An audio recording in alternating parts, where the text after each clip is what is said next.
Bonjour, hello, and welcome to this PR rendezvous number 84.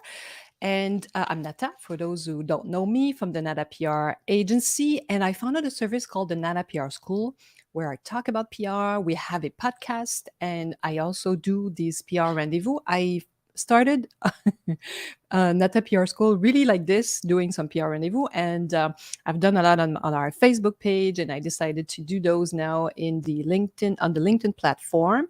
And also we have a YouTube channel if you want to go and look at it. It's NATA PR 2000 if you're interested. So welcome to PR Rendezvous 84, where we talk about a press release. So what I love to do is teach you some concepts, give you some tips on PR, and tell you how PR is an incredible power tool and you should include it in your marketing plan. And as you can imagine, since I manage a PR agency, I know what's working now, today, and how you can combine PR with social media, how you can work with influencers. And I wanted to talk today about the press release because it's a very interesting tool, very useful. I've seen some training out there and they say you don't need a press release. Well, you should know that 76% of journalists want to receive a press release that's useful. Of course, if you are sending a document that's not useful for them, I can understand that instead of sending something that's not useful, don't send one. But a press release is still our number one tool in public relations, and I'll explain why. And there's also confusion sometimes with a press release and an ad, and this is the subject of this PR rendezvous today, because some people think it's an ad, so you use a press release to sell something. Well, it's not exactly that. So a press release is not an ad. It's a document that informs, most of all. That's what it does. And so my team hear me very often say, well, confusion again from our clients, from some marketing people. And know that I love you, marketing people. I'm a trained marketer and I'm a marketing expert. First of all, I became a public relations specialist down the road when I was a marketing director for many companies, and I discovered PR and became like crazy fascinated with PR, and I've been doing it for more than 25 years, probably more than 30 years, honestly. All this to say that, so we have comments very often about this press release, probably because you and I, everybody knows, or not knows, but you have this concept in your mind about what a press release is. Well, press release is something that we've heard. We know that some companies out there send out press releases, especially companies that are, let's say, on the market, because they have to publicize and they have to, publicize their results every quarterly. So if you are a public company, you have to send press releases by law. So, we have an idea of what that is.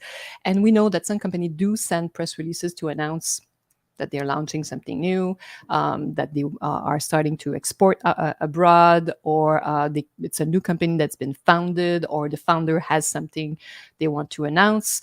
They created something different inside the company. So it's always interesting to communicate, actually. This is all part of the communications of a company. And we are at NATA specialized with consumer goods. So I'm talking more about this aspect, but all this to say that I have heard that you don't need a press release. Well, it's still extremely useful. So the confusion is, we hear very often from our clients, for example, this is not, we'd like something that sells more. It's not, it's not interesting enough. Your press release is almost kind of boring, but you know what? It's not a bad thing if your press release seems dry a little bit and a little bit boring. Doesn't mean it can be very interesting, of course, but what I mean by that is it should be something that informs, that present basic information about a product, not we're the best in our categories, our best seller has now a new packaging.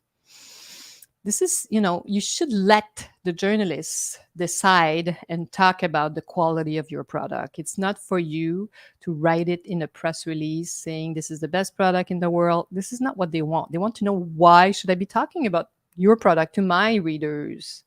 And why would an influencer be talking about your product to their fans? Because that's what it is. And there's also confusion sometimes with the role with what's media are supposed to do. Like nobody's forced to talk about you. Some clients sometimes, or young marketers, think that, well, it's their job, they should be talking about us. So what's going on? How come they haven't talked about this new product, written about this, or spread the news? They're there for that. Well, yes and no. Of course, they're there to talk about what's happening in the market or in an industry, but it's kind of a privilege when they decide to talk about your product or do an interview with you. I personally consider it a privilege, and you should even consider it like this. And because they could say no, they're not forced to talk about your new product or invite you on their show.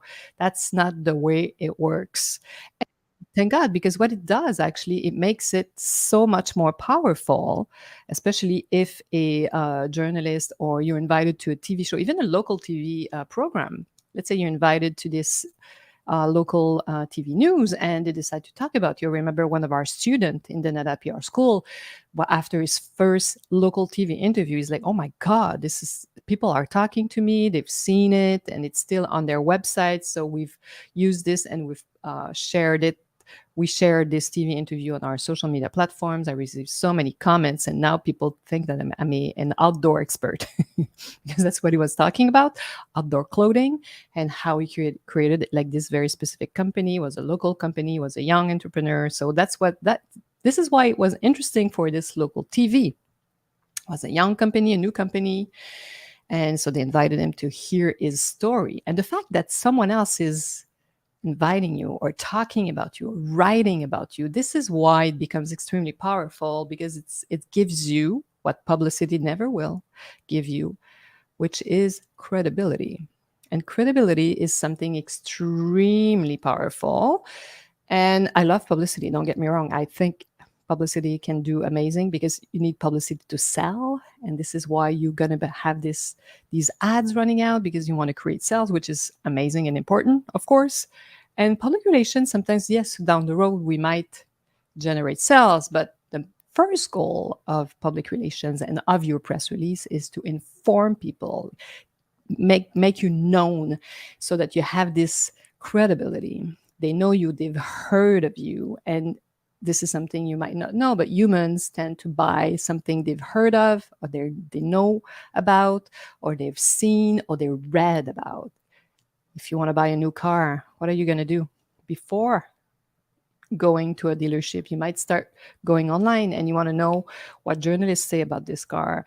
Is it considered a good car? Is it, how it's, performs? And you want to know what are the critics out there. So it's for some industries, having a third party, a journalist, someone talking about you, even an influencer, will influence you, of course. Like if this influencer, for example, decide to do a test on an electric car and explain how it works, and this can be extremely powerful.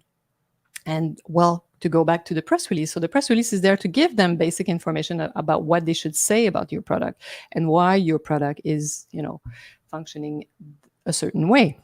Let's say you're launching a serum, a vitamin C serum. Then you can explain this is new. It's been made locally. The vitamin C is a new vitamin C, doesn't oxidize quickly as any other product with vitamin C in them. Maybe you have a new patent. So you see, it's very basic and informative. You're not going to brag about, this is the best vitamin C in the world. Everybody can say that. They have the best product. But why? Why are you sending it? It's a new product. The vitamin C is different. We have a new formula. We created this amazing, effective product because this, that, and it's available here and there. That's mostly what a press release is all about. And I'm going to put down the link. We created this fun document for you guys to. It's a free document. If you download it, you'll see we have a 6-step process to how we create press releases, and this is like the basic of it. And then you have a template, and you'll understand how simple it can be. Like there is more or less 6 important parts in the press release. So if you want to know more, of course, get on our list. And yes, a press release is not an ad. So a press release is there to inform, give basic information, and help someone to write about you or talk about you. Even influencers, it's good for them to have a press release in hand so they can relate to this document. Because humans are human. You're there to facilitate, help them, make it easy so they really will talk about you quickly and not wait and leave the product on the side. And just, because if you don't send anything in your box with the product, it means you want them to go online, find out about your product. So you're asking them to do one step more. And humans, if you ask them to do something else, they might not even do it. So yes, a press release is important. 76% of journalists want to receive press releases that are dedicated to what they're writing about. And so if you take some time to find out, let's say you have signed this contract to export your product abroad, and you look in the business sections of your local newspaper or national newspaper. So you look at people who talk about that, talk about business that exports. Then, if you send your press release to that journalist, so chances are they will be interested by your story. They might want to talk to you and they might tell your story. But if you just send it out like this, or you're to many just random journalists, of course, nothing's going to happen, right? So hopefully this PR rendezvous was just interesting for you guys. We have a podcast, NATA PR School in bracket, EN for English in bracket, FR for French. So if you find the French, know that there's an English version of this podcast as well. And I hope you'll be joining me next week for this PR rendezvous next Wednesday. So hopefully you'll be there. And if you have any questions, you know where to find me, nata@natapr.com. Thank you for listening.